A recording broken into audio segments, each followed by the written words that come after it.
हमके बता दे गे रूपावा कहे लागे बारे हमसे रूसल गे, कहे लागे बारे हमसे रूसल गे।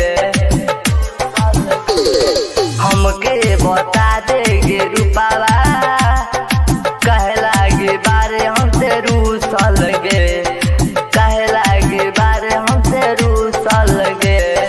कथी भइल रहल हमरा से कमी, छोड़ दिले साथ हमर चल गइले दूरी। हमके बता दे गे रूपावा कहे लागे बारे हमसे रूसल गे, कहे लागे बारे हमसे रूसल गे।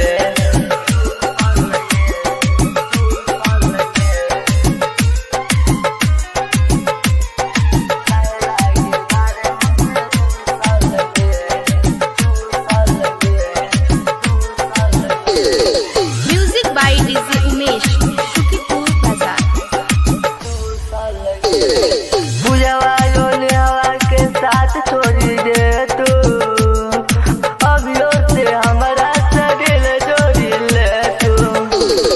हमके बता दे गे पूजावा कहे लागे बारे हमसे रूसल गे, कहे लागे बारे हमसे रूसल गे।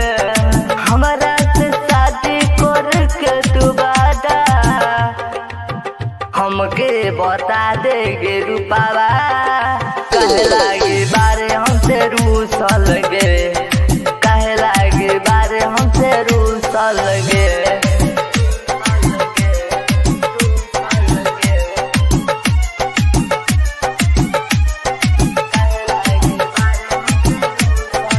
Music by DJ Umesh, Shukipur बाजार। राइट तो विक्रम के संगे तू शादी कैसे लगौल के हमके बता दे।